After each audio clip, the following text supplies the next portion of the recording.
Hello everyone, my name is Iván Kostornyi, and today I'll be sharing with you on how classical music and folk music cannot be separated from each other. We'll be doing this through examining the works of Flausino Valle, Antonin Dvorak, Copland, and Leonard Bernstein. Please enjoy.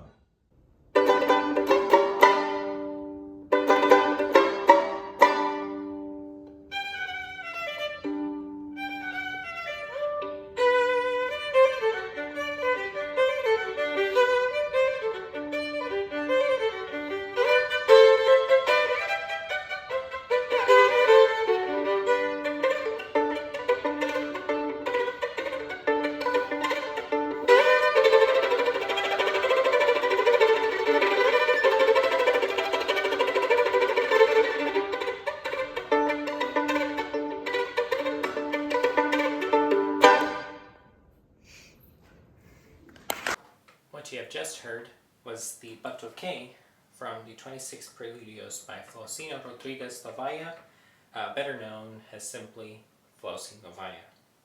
Flausino Valle was born in the city of Barbacena in Minas Gerais in Brazil, and since both his parents played musical instruments, Valle followed their footsteps and began playing the violin, and soon thereafter he began working in a silent movie theater.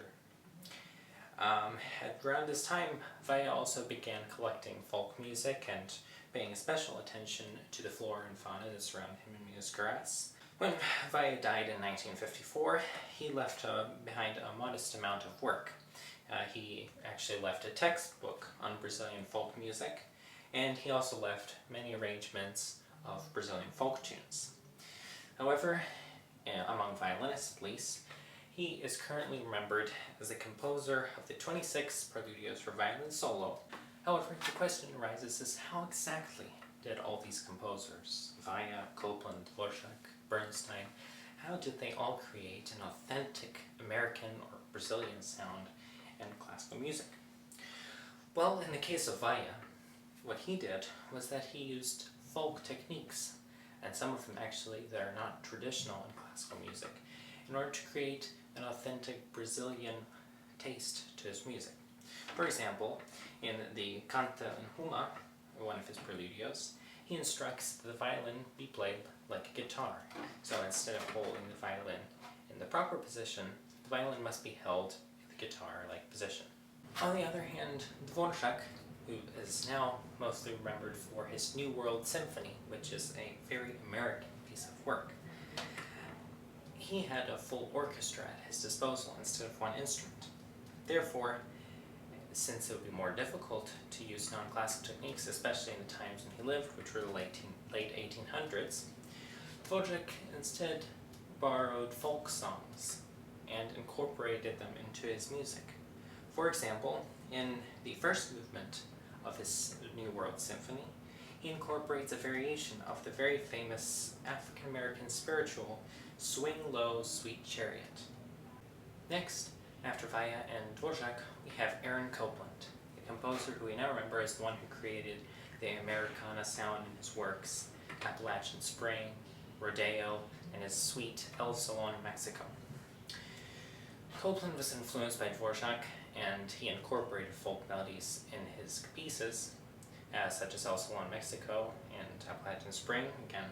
However, he decided he wanted to influence American folk music and to leave his own stamp on it. So, as stated in A History of Western Music, Copland's use of transparent, widely spaced sonorities, empty octaves and fifths, and diatonic dissonances creates a distinctive sound that has been frequently imitated and has become the quintessential musical emblem of America, used especially in music for film and television. Certainly not least, we come to the great American composer Leonard Bernstein. Now, Leonard Bernstein became famous when Copland's popularity as a composer suffered a minor relapse. And in fact, Copland and Bernstein did share the same drive to create a pure American style of music. However, Bernstein decided he would do so with a more modern perspective. And thus, instead of quoting ancient folk songs like did Copland, Bernstein decided to use more modern folk genres, such as the Tin Pan Alley style of music, which was popular around the 1900s, and which originated in New York. Therefore, Since they represented American style of music, Bernstein decided that they would be perfect in symbolizing America in his music. Therefore, as we have seen, Flausino Valle, Antonin Dvorak, Copland, and Leonard Bernstein have all affected the music of their respective cultures. However, without the implementation of folk music, neither Valle, Dvorak, Copland, nor Bernstein would have been able to influence the music around them so effectively. The music of these composers proves that classical music cannot be separated from folk music.